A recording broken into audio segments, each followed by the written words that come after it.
Red Bull's 2023 car goes down as the most dominant in Formula One history, and Mercedes' Lewis Hamilton again has the unenviable task of chasing it down next year. Red Bull team principal Christian Horner has revealed they have been busy developing next year's Formula One car since the midpoint of this year.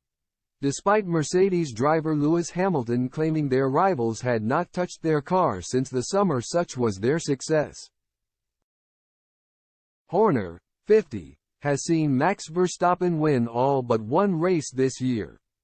The only exception was the Singapore Grand Prix, when, after qualifying in 11th and failing to reach the final session, the world champion could only recover to 5th place on race day.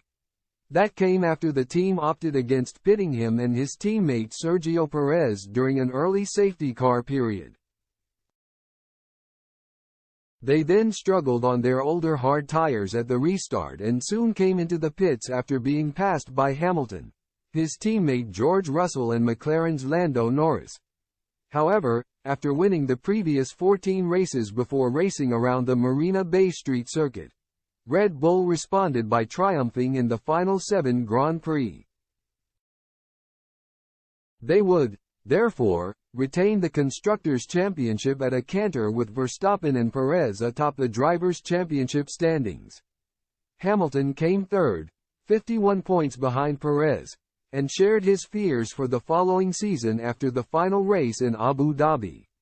Asked by Sky Sports about next year, he replied, "At this moment, I don't really know. Red Bull won by 17 seconds and have not touched the car since August. So, you can pretty much guess where they're going to be next year." Hamilton added, "Red Bull haven't even developed their car since August.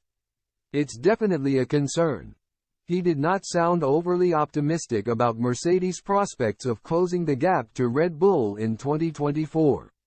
"We have learned a lot about the car, and it's just down to the team now.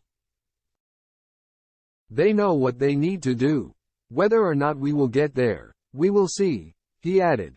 Speaking to Motorsport during that same season-ending race weekend, Horner confirmed Hamilton's concerns.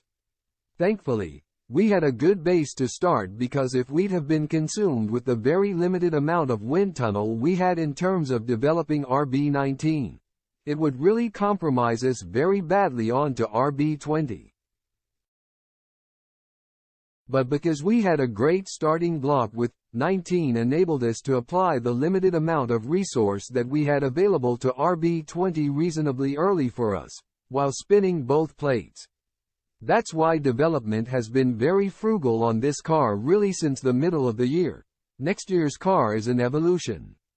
Obviously, you start to get into diminishing returns. But the team have done an outstanding job this year. It's the most successful car ever in F1's history. And they can all be very, very proud of that."